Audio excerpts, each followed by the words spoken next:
చెప్పు విషయం చెప్పు కృష్ణారెడ్డి గారు.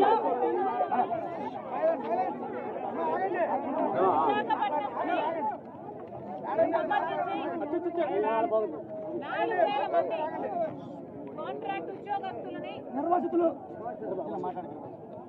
కనీసం నోటీసు కూడా ఇవ్వకుండా తొలగించడం జరిగింది. 14,000 మంది కాంట్రాక్ట్ కార్మికులు ఉన్నారు. 4-5 నెలల నుంచి వాళ్ళకు జీతాలు ఇవ్వలేదు. వీళ్ళలో చాలా మంది నిర్వాసితులు, చాలా మంది వాళ్ళ భూములు ఇచ్చిన వాళ్ళు, వాళ్ళకు ఉద్యోగాలు ఇస్తాము అని మాటిచ్చారు. ఈరోజు కనీసం కాంట్రాక్ట్ ఉద్యోగాలు చేసుకుంటున్న వీళ్లకు ఉన్న భరోసా కూడా తొలగిస్తూ కనీసం నోటీస్ కూడా ఇవ్వకుండా 4,000 మందిని తొలగించడం జరిగింది. ఇది దుర్మార్గం కాకపోతే ఏమిటి అని ప్రశ్నిస్తున్నాం. విశాఖ స్టీల్ అన్నది ఆంధ్ర రాష్ట్రానికే తలమానికం.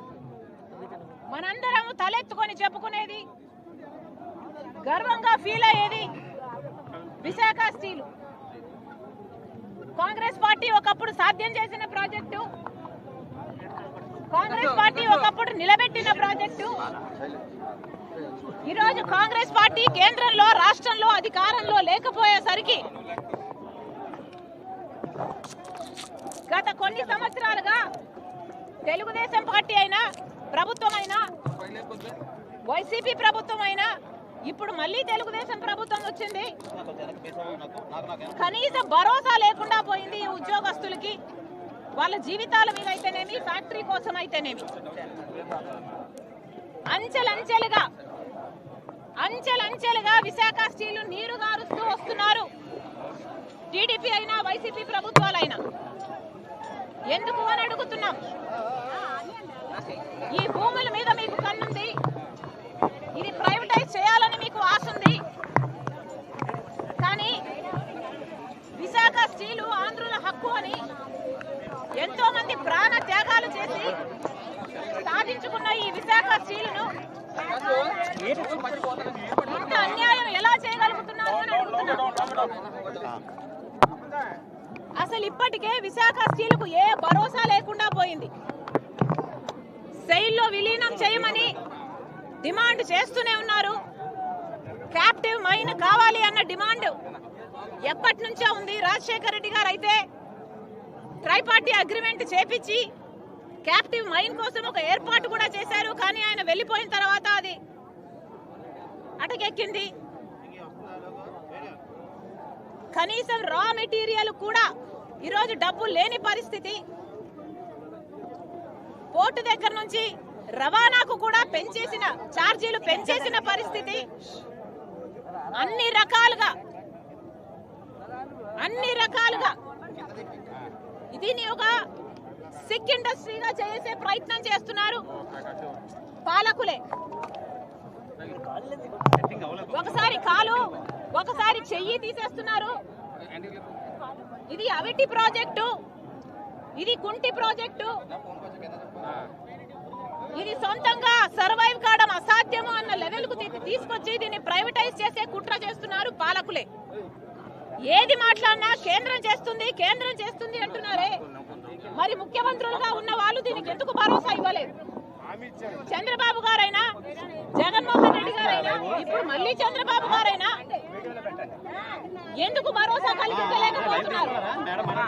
భరోసా మీరు కలిగించకపోగా ఇది సెంటిమెంట్ తో కూడిన విషయం అని పెద్ద పెద్ద మాటలు చెప్తున్నారు. కానీ దీన్ని ఆదుకునే ప్రయత్నం అయితే చిత్తశుద్ధితో ఎవరూ చేయటం లేదు. రాజశేఖర రెడ్డి గారు ఉన్నప్పుడు ఇది 7 మిలియన్, ఆయన అధికారంలో ఉన్నప్పుడు ఇది 3 మిలియన్ యూనిట్లు, 3 మిలియన్ టన్లు ప్రొడ్యూస్ చేసే ప్లాంట్ అయితే దాన్ని 7 మిలియన్ టన్స్ కు తీసుకువెళ్లారు. ఆ రోజు రాజశేఖర రెడ్డి గారి బ్లూ ప్రింట్ ప్రకారం ఇది 20 మిలియన్ టన్నుల ప్లాంట్ గా తయారు చేయాలి అన్నది ఆయన కోరికైతే ఈరోజు 7 మిలియన్ టన్స్ కాదు కదా, 1 మిలియన్ టన్నుకు వచ్చింది దీని ప్రొడక్షన్. దీనికి కారణం ఎవరు అని అడుగుతున్నాం. పాలకులు కాదా అని అడుగుతున్నాం. జగన్మోహన్ రెడ్డి గారు అసలు విశాఖ స్టీల్ కష్టాలలో ఉందా అని అడిగారట. ఎలక్షన్లప్పుడు ఈ కార్మికులు వెళ్ళి ఎందుకు ఆదుకోలేదు 5 సంవత్సరాలు అని అడిగితే, ఇక చంద్రబాబు గారు ఇప్పుడు ముఖ్యమంత్రిగా ఉన్నారు. మాటలు చెప్పడం తప్ప ఒక్కటి కూడా ఒక్క రకంగా అయినా వీళ్ళకు భరోసా ఇవ్వకపోగా ఈరోజు 4000 మందిని ఉద్యోగాల నుంచి తొలగించారు అంటే మీకు ఎంత చులకన భావం ఉందో, విశాఖ స్టీల్ పట్ల ఎంత చిన్న చూపు ఉందో వేరే చెప్పనవసరం లేదు. అందుకే కాంగ్రెస్ పార్టీ డిమాండ్ చేస్తుంది, వెంటనే ముఖ్యమంత్రి గారే రావాలి, వెంటనే ముఖ్యమంత్రి గారే రావాలి. ఈ ఉద్యోగస్తులకు భరోసా ఇవ్వాలి. ఈ ఉద్యోగస్తులు 14,000 మందికి కాంట్రాక్ట్ ఉద్యోగస్తులందరికీ పర్మనెంట్ చేస్తున్నాము అని చంద్రబాబు గారు వచ్చి చెప్పాలి. ఈ ప్లాంట్ కు క్యాప్టివ్ మైన్ కూడా ఏర్పాటు చేస్తాము అని చంద్రబాబు గారు చెప్పాలి. సెయిల్ లో కూడా దీన్ని కలిపే ప్రయత్నం చేస్తాము, లేకపోతే బెయిల్ అవుట్ ప్యాకేజ్ అనౌన్స్ చేస్తామని చంద్రబాబు గారే వెంటనే వచ్చి స్పందించాలని కాంగ్రెస్ పార్టీ డిమాండ్ చేస్తుంది. ఈ రోజు కాంగ్రెస్ పార్టీ రాష్ట్ర రోకో చేస్తుంది. కానీ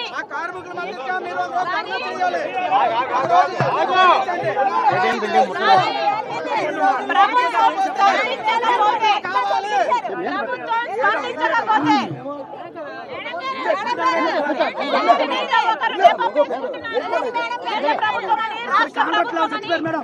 కాంగ్రెస్ పార్టీ హెచ్చరిస్తుంది, అడ్మిన్ బ్లాక్ ని ముట్టడిస్తాం.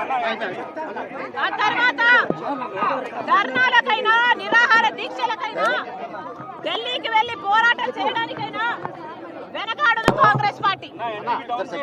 మళ్ళీ విశాఖ స్టీల్ కాంట్రాక్ట్ ఉద్యోగస్తులకు 4,000 మందికే కాదు, 14,000 కాంట్రాక్ట్ ఉద్యోగస్తులకే కాదు, మొత్తం అందరు ఉద్యోగస్తులకి భరోసా ఇస్తుంది కాంగ్రెస్ పార్టీ. ఇద్దరు చనిపోయారు.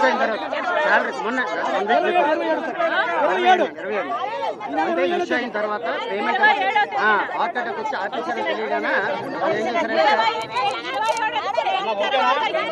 చనిపోవడం కూడా జరిగింది. కాంగ్రెస్ పార్టీ ఊరుకునే పరిస్థితి లేదు.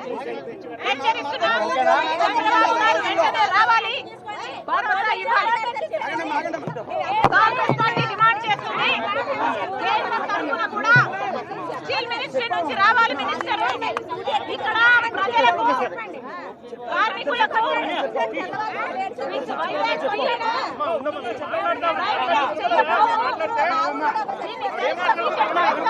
గ్యారెంటీ ఇచ్చేంత వరకు